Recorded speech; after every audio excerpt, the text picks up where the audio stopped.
I have received my letter, you all, from the village council. Allow me to read this to you. Welcome to Vicious Gardens, a devious card game of horticultural supremacy. The village council has reviewed your application and has elected for me to compete in the renowned title of official master gardener. We realize that a passionate gardener, that's me, will stop at nothing for their plants to thrive, that's right. That's why the council has employed several specialists to help me steal, demoralize, and otherwise devastate my competition. Grow a garden of mischief, I shall do. After all, one cannot become a master gardener without getting their hands a little dirty. So, let's learn how to play Vicious Gardens. The game plays in 30 minutes, 2 to 6 players, and there is also option for team play. I will focus as how to play on the regular base rules, but the team play is played the exact same as the base rules, only it allows you to play cards on your teammates' gardens as opposed to just your own. So, let's get in.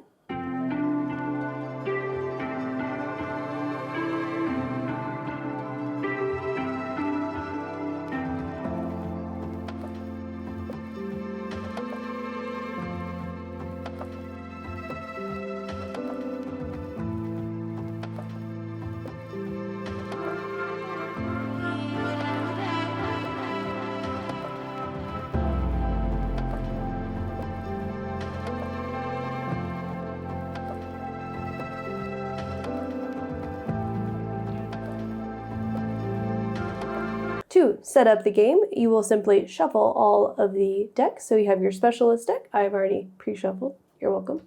And as well as the plant deck. Those will go right there on the board where they are depicted. Very easy peasy. The next, you will locate the 14 victory cards. Give them a nice shuffle. You will place 7, 1, 2, 3, 4, 5, 6, 7, onto each of the victory card spaces. These are the ones that will be available to purchase on top.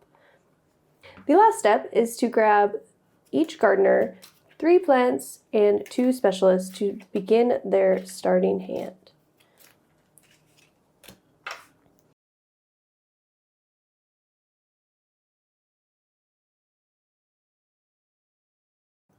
Now that setup is complete, play will begin with the last person that killed a plant. Let's pretend this person on the left was the last person to kill a plant. On their turn, they can do as follows. They can plant, harvest cards from their garden to play specialists, harvest cards from their garden to buy victory cards, and they can do that as many times and in any order they wish. So let's go ahead and just do one example round in their hand. So this player here will take, these are the 2 specialist cards. Here are the 3 plant cards. They're going to go ahead and plant these into their garden. So they will put a herb here, a flower here, and then the wild bloom, which must go against something that is already there. So we'll have a double herb.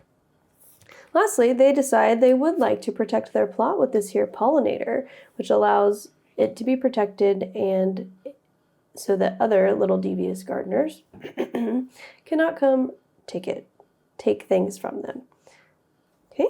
And lastly, they have this specialist. If you want to play a specialist, you must harvest a card from your garden if it is depicted here. This one says I can harvest one of any kind.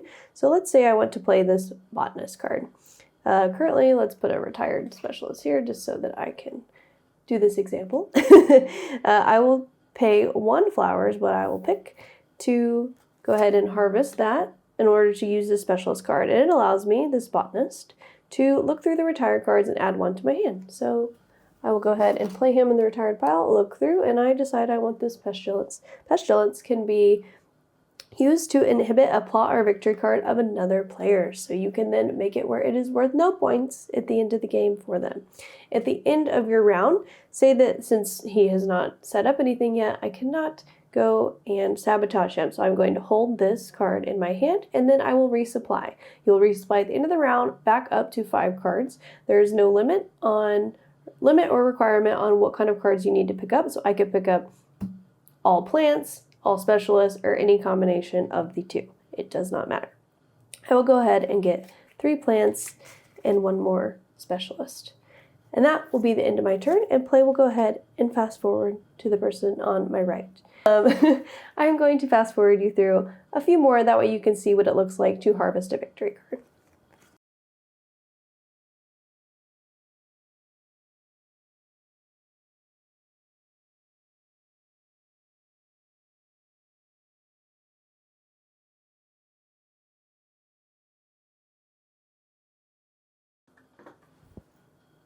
The player on the left is now finally ready to harvest for a victory card.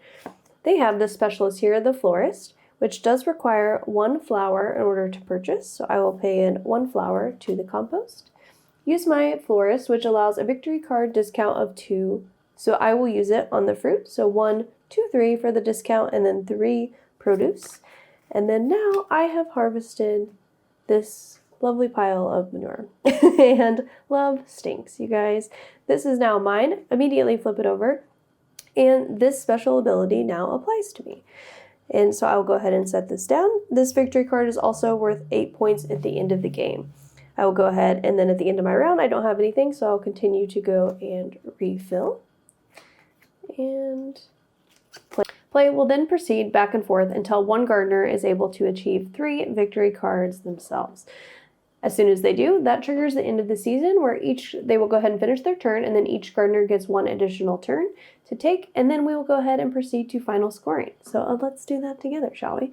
This gardener will get 1 point for each card in its plots that are not inflicted by pestilence. So unfortunately, pestilence inhibits the plot and is worth 0 points. So nothing, nothing. 1, 2, 3. Pollinators are worth 2 at the end of the game, so we are up to 4, 5. They will also score 8 points for each of their victory cards, so 24 points here, plus the 5, we are now at 29.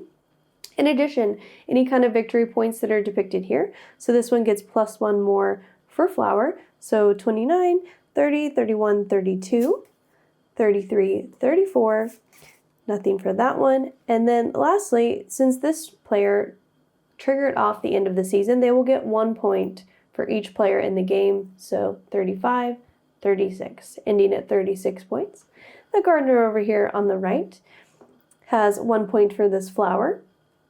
Fruit, it really did well in the fruit. So we have 1, 2, 3, 4, 5 cards here that also has a bird bath on top of it. There's only 1 bird bath in the deck, and this allows the plot points to be doubled. So instead of just being worth 5, it will be worth 10. So we're at 10, 11, pollinators worth 2 more, 12, 13, unfortunately nothing for that one, and as well as 8 over here. So only 22 points for this gardener. So the player on the left is the official master gardener and gets this lovely metal coin as a prize.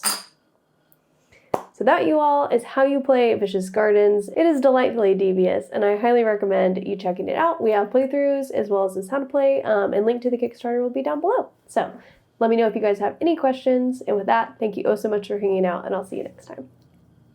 I am going to pick up my plant, put that in the blooper reel.